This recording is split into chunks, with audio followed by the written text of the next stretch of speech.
তোমাকে ভুলি আমি কেমন করে,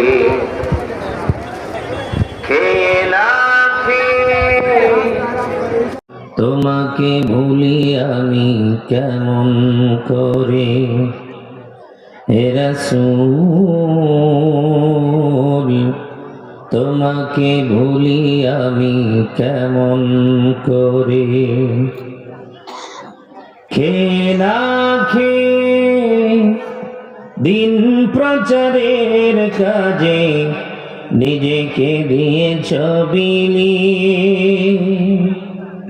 তায়েফের কাফেরেরা চিনল না এ আলো, দুষ্ট ছেলেদের পিছু দিল লেলিয়ে। পাথরের আঘাতে ক্ষত বিক্ষত হয়ে সারা শরীর থেকে রক্ত ঝরে, হে রাসূল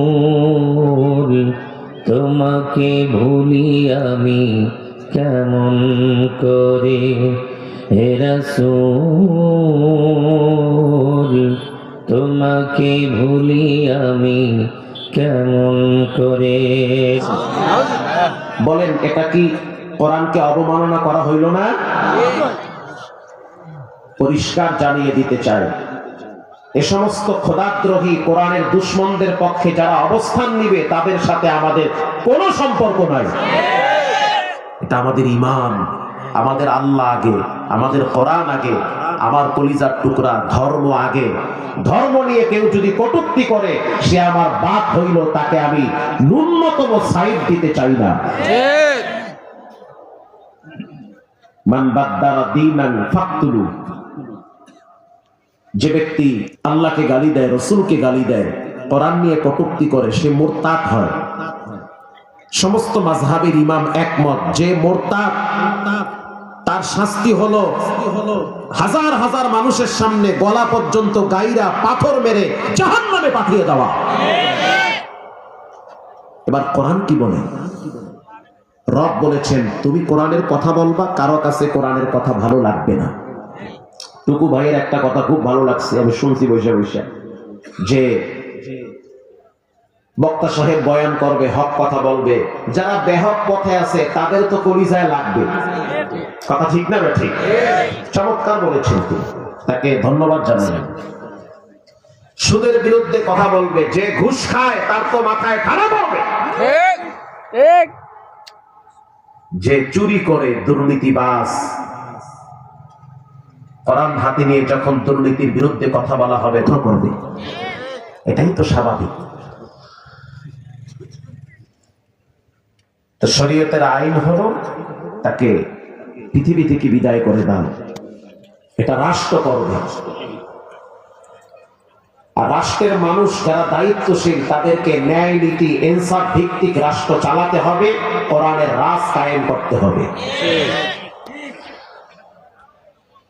অবিবাহিত পুরুষ অবিবাহিত নারী যদি জিনা করে, কোরআনের আইন তাকে 100 দোররা দেয়। বিবাহিত পুরুষ বিবাহিত নারী, একজন নারীর স্বামী আছে তারপরেও আরেকজনের সাথে পরকীয়া করে, নাই? অভাব নাই। একজন পুরুষ তার বহিত স্ত্রী আছে তারপরেও আরেকজনের সাথে সাইড কালেকশনে লিপ্ত হয়, নাই? কোরআন কি বলে? কোরআন বলে যদি সাক্ষী উপস্থিত থাকে, সাক্ষ্য লাগবে, আন্দাজে বললে হবে না, প্রমাণ লাগবে। যেমন নবীর কাছে একজন যুবক এসে বলল, কদ জানাইতু, আমি জিনা করছি, আল্লাহর আইন আমার উপরে প্রয়োগ করেন, আমি জাহান্নাম থেকে বাঁচতে চাই। নবীজি বলল, না তুমি জিনা করো নাই, যাও তুমি এখান থেকে, জিনা করতে পারো না, তুমি জিনা করো নাই, তুমি যাও। যুবক পরের দিন আবার আয়েশা বলল, হুজুর আমি জিনা করছি, মুসলিম শরীফে আসছে। নবীজি তাকে পাঠায় দিছে, যাও তুমি জিনা করো নাই।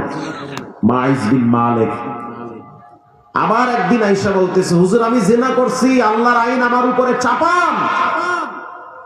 আমি জাহান্নামের আগুন থেকে বাঁচতে চাই। আমি পাপের ময়লা নিয়ে কবরে যেতে চাই না, কারণ মরার পরে সর্বনিম্ন যে ব্যক্তি সর্বশেষ মারা যাবে তাকেও 40,000 বছর মাটির নিচে থাকা লাগবে। আমি কবরের আযাব থেকে মুক্তি পেতে চাই।